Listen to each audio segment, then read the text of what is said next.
In tonight's rewrite, sodomy laws, which is to say anti-sodomy laws. And now I know a lot of you are thinking, I want people to be free to practice sodomy or even perfect sodomy, but I can live without sodomy.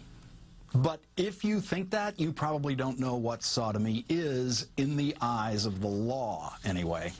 Anti-sodomy laws never limit themselves to what is commonly thought of as sodomy. Virginia's anti-sodomy law has become an issue in the gubernatorial campaign because the Republican nominee, Attorney General Ken Cuccinelli, is fighting to keep Virginia's anti-sodomy law alive after it was struck down by a federal appeals court. Cuccinelli is rewriting his justification for Virginia's anti-sodomy law by calling it an anti-child predators law. And that's the kind of thing that makes me want to read the law. The actual name of the law is Crimes Against Nature.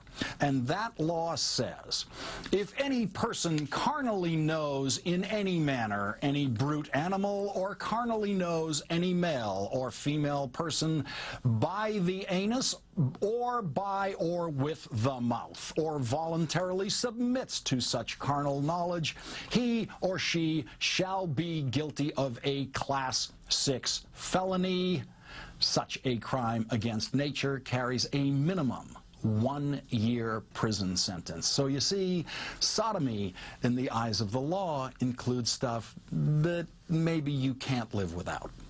It does not simply prohibit what it calls carnal knowledge, quote, by the anus, end quote. It also prohibits carnal knowledge, quote, by or with the mouth, end quote. And because the law applies to, quote, any person, any male or female person, end quote, that means any kind of carnal knowledge with a male or female mouth coming into contact with a carnal body part of a male or female.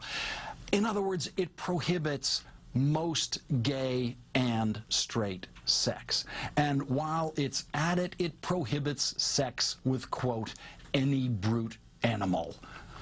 In fact, the only sex act that remains legal is heterosexual vaginal intercourse, and don't think you can marry your way into legal carnal knowledge by or with the mouth, because the law applies to, quote, any person, any male or female person. It does not include an exception for married couples. So the Republican candidate for governor in Virginia is running on a platform that wants to continue to make it illegal in Virginia for married couples to have oral sex, or for any couples of any gender to have any form of oral sex. Ken Cuccinelli has recently tried to lie to Virginia by saying that the anti-sodomy law cannot be used against private acts between consenting adults. This is the Attorney General of the state lying about the law that I just read to you that could not be more clear.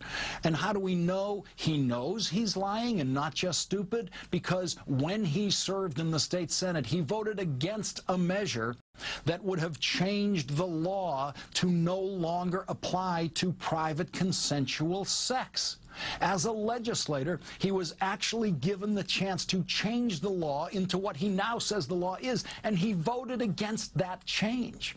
So when the Republican candidate for governor finds himself in a campaign debate, is it not reasonable to ask him if he has violated that law that he supports? Is it not reasonable to ask him specifically if he has violated that law since 2004 when he cast that vote to make sure that that law continued to apply to private consensual sex and marital sex and the private consensual sex of married couples?